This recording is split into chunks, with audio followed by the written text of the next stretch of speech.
Hey guys, this video is going to be talking about how we can simplify radical expressions when we have binomials in the denominator.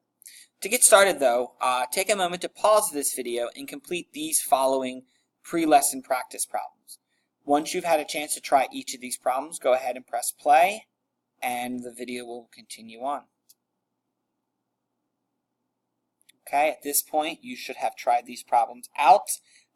We've done problems like this before where we need to simplify this radical expression, and the problem that we have here is that the denominator has a radical in it.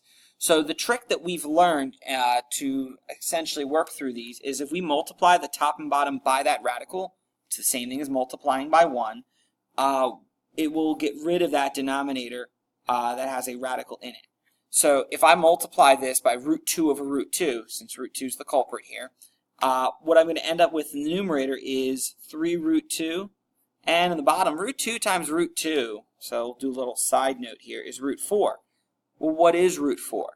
Root 4 is just plain old 2. So this would be your simplified radical expression for the first one. Now, number 2, the culprit here, the problem is the root 3 in the denominator. So I've got to get rid of that. So that's going to be exactly what you multiply by. So you're going to multiply by root 3 over root 3. And what I'm going to get here is across the top, you only multiply radical terms with radical terms and coefficients with coefficients. Those 2 and the 3, that would be considered a radicand. That's going to be 5 root 6 up top. Down on the bottom, again, let's do a little side note here.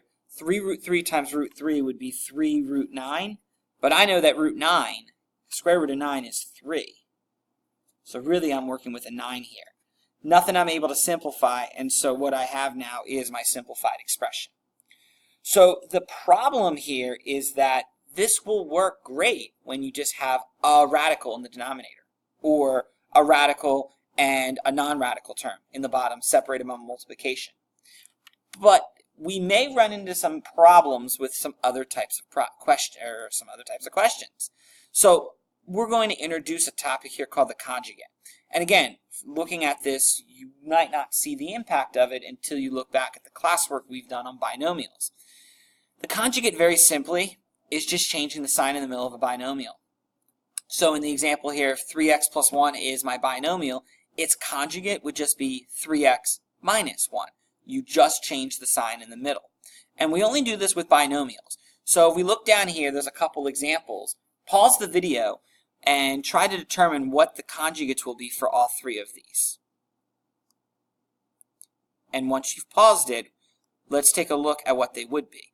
So if I have x squared minus 3, I'm just going to take that middle sign and switch it. So instead of being negative, it's going to be positive. Instead of a plus b, the conjugate here would just be a minus b. And last but not least, if I have a minus b to the 3rd power, if I switch that negative sign, it's just going to leave me with an a plus b cubed. So this is going to really help us be able to tackle a problem like this. Because here I have a binomial term. I cannot multiply it by root 5 over root 5 because, quite frankly, it would eliminate the root 5 once I distribute it, but it would not get rid of the root 3. It would just make it a root 15. So that wouldn't work. So we're going to have to look at something different. And likewise, I can't do root 3 as well for the same exact reason. So if we look back to some classwork problems that we did, I have these partially started already, and you've done these already. I have conjugates being multiplied together. And so when I multiply these conjugates together, something interesting does happen.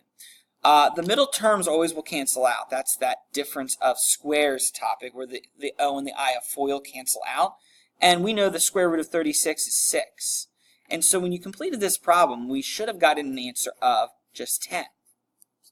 So I started with a binomial with a radical, and I multiply it by its conjugate, and I have no radical in my final answer. Now just to make sure that that really does work, let's look down at the second one here. So again, I started the FOIL process already for us. Root 100, well that's just 10.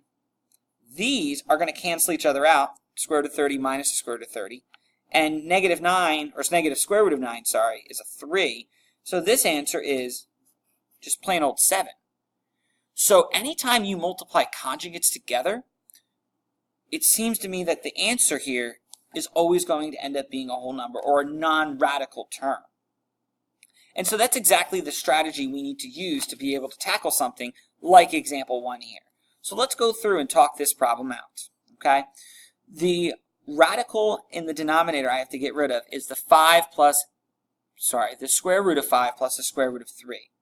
Its conjugate, so let's write conjugate down, is going to be the square root of 5 minus the square root of 3.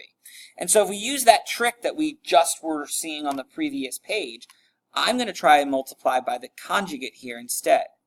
So root 5 minus root 3. And I have to do it up top as well.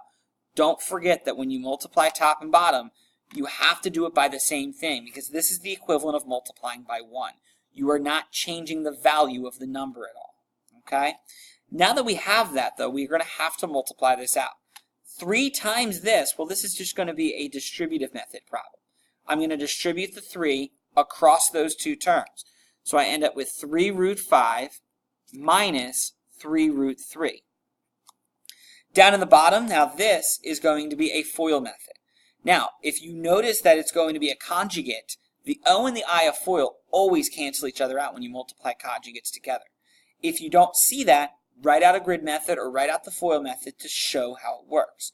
But here's what I will tell you. I'm going to write my work on the side down here on the bottom. Okay? So if I do the FOIL method, first is root 5 times root 5. That's 25. I'm writing it out long ways first. This is going to be minus root 15. The inner is going to be positive root 15. And my last here is a negative square root of 9. Well, as we saw in the other two problems on the previous page, this is just 5. These are going to cancel each other out, and this becomes a negative 3. And there's the answer of 2. So my denominator here would just be a 2. And guys, this is your final answer. This is when you multiply by the conjugate. You're able to get rid of that radical in the denominator, and you now have a new simplified answer. Let's try this on one last problem.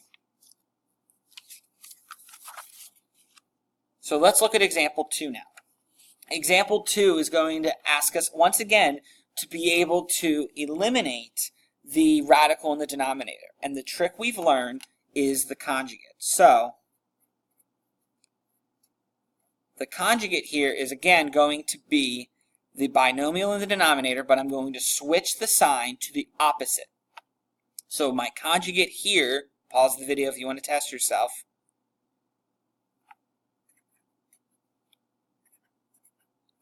is 3 plus the 2 root 2. 3 plus 2 root 2. I have to multiply the conjugate to top and bottom, or else this will not work, because I will be changing the value of the number. Now, this is going to involve a little bit more work. The numerator is a binomial, 2 terms, times another binomial. So I'm going to have to use either the FOIL method or the grid method to organize my work. So let's take the numerator, and I'm going to write it down here. That's not number, that'll be numerator. I am multiplying 4 plus the square root of 3 times 3 plus 2 root 2. Okay? I'll do a grid method for this to change it up. So I draw out my grid. 4 and root 3 will be across the top. 3 and 2 root 2 will be across the bottom. 4 times 3 is 12. 3 and root 3 is just 3 root 3. This is going to be 8 root 2. And last but not least, this is going to be 2 root 6. Okay? Nothing works here. Nothing will simplify. So I'm going to end up with a 12 plus a 3 root 3 plus an 8 root 2 plus a 2 root 6. This is my numerator. So this will be the numerator of my final answer. Now, let's take a look at the denominator. So I'm going to abbreviate DEN for denominator. Denominator is going to be that conjugate pair, that 3 minus 2 root 2 and that 3 plus 2 root 2. So once again, I'll do the grid method to help simplify this, show it a different way. Be very careful with your negative signs here. that seems to be the number one issue when working with these, is watching out where your negative signs are. The top left corner, 3 times 3 is just 9. Top right corner is going to be negative 6 root 2. Bottom left corner, well, that's going to be positive 6 root 2. And finally, in the bottom right, that's going to be a negative, so this is tricky. If you need to write it out, I'm going to write a little side note down here. 2 root 2 times negative 2 root 2. Outsides with outsides, insides with insides. Negative 2 and positive 2 is a negative 4. And then root 2 times root 2 is just going to be root 4. I will write it out long ways first. Okay? If I write all of this out now, okay, I have the 9, I have the negative 6 root 2, I have the positive 6 root 2, and I have the, I'm going to go ahead now, that's just going to be negative 4 times 2, so that's just a negative 8. Okay? So what I have now is these are going to cancel out. So these in the middle here wipe each other out, and I'm left with just 9 minus 8, which means my denominator is just a 1. My denominator is just a 1 here. So there's my numerator, there's my denominator. Let's go up and write that as our answer. So it's going to be 12 plus 3 root 3 plus 8 root 2 plus 2 root 6. All over 1, well, you can write it as all over 1, but you know that any number over 1 is just itself. So this is actually going to be my simplified answer. 12 plus 3 root 3 plus 8 root 2 plus 2 root 6. So we're going to take this conjugate and we're going to apply it. Whenever you have a binomial in the denominator with a radical, if you multiply top and bottom by its conjugate, you will always eliminate the radical in the denominator. Thank you for watching.